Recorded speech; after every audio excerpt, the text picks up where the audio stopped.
So who decides? Who decides what happens? Who decides what happens in between the lives? And who decides what happens in the next life? Who decides where we get reborn? This is not Saint Peter. Although also in the Vedic tradition there is a figure which might be compared to Saint Peter and which is called Yama, the god of death. Both represent our conscience. Our conscience is the one who will decide where to go.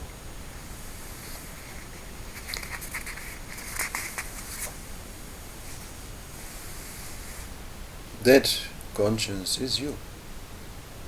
That conscience is, in a sense, just another name for the ego. That conscience, can either drown in guilt,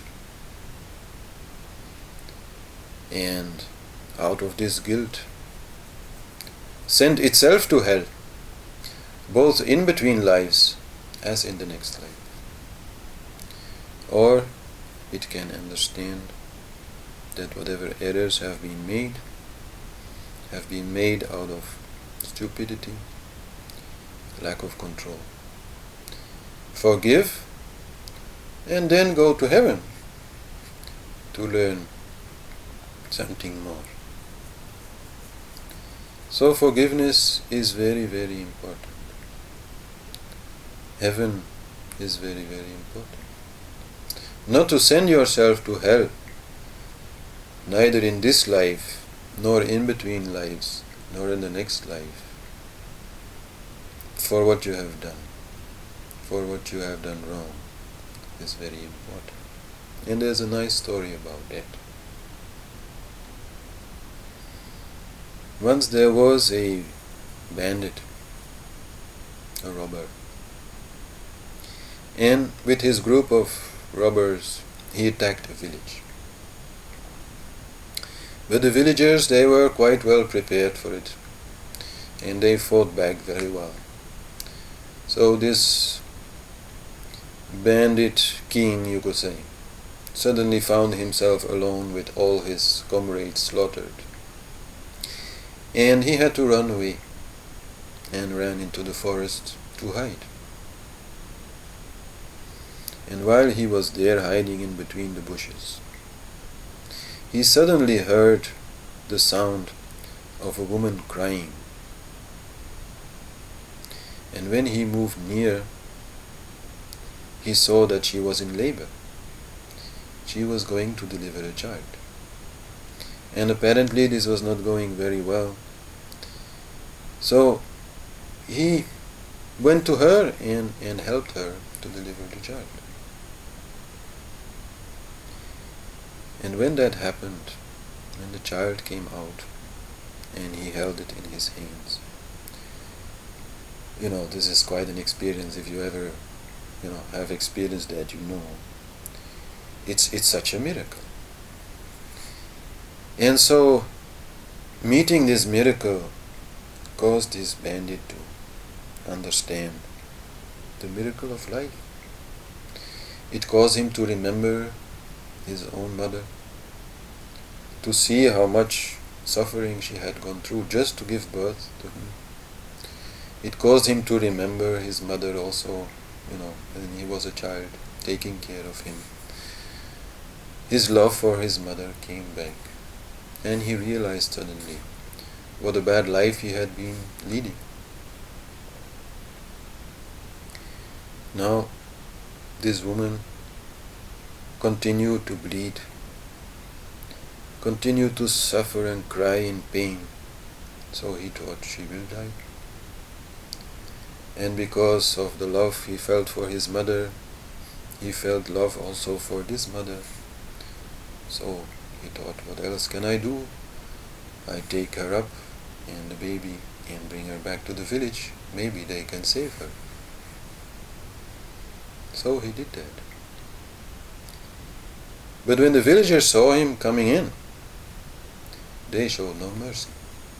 They knew he was the, bandit king that had been robbing them just, 1 or 2 hours before. So they took the woman and the baby from him and they killed him. So he died, left his body, and after a journey which I won't explain in too much detail, he came to the god Yama. And Yama looked in his karmic records, like Saint Peter would look in his book.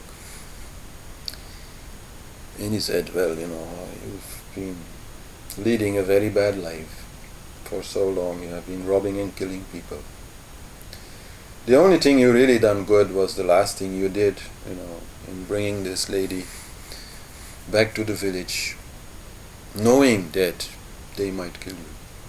So that was a good thing.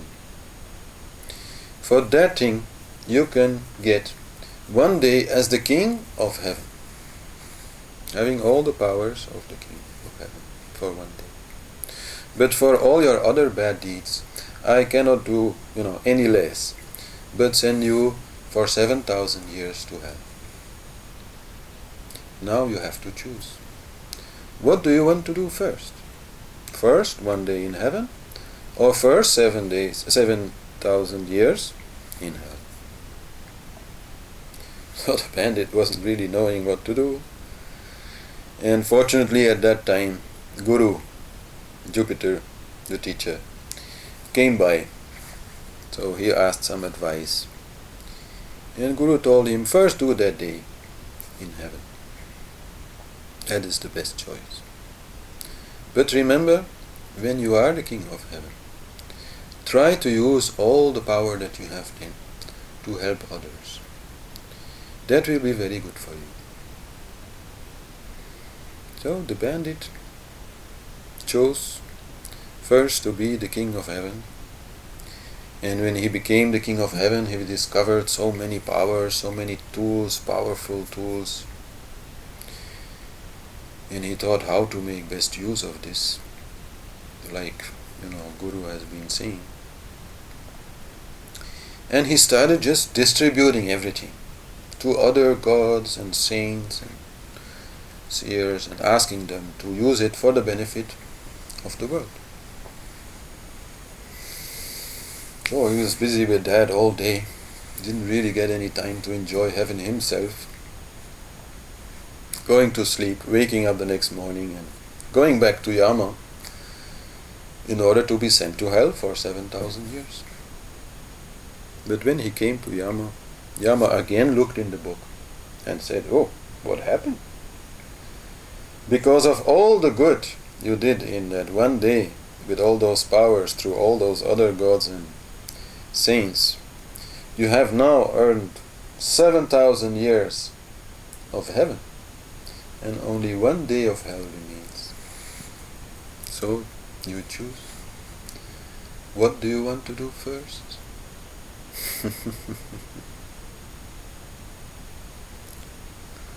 This is such a great story. Of course he chose to go back to heaven. From heaven you can do good things. There you create new good karma. Don't send yourself to hell for any errors you have done, because hell only leads to hell. Hell only creates more bad karmas. So remain happy. That's heaven. Don't go into unhappiness. That is hell. From happiness, you can create more happiness. Unhappiness only creates more unhappiness. That is the basic understanding to have about karma.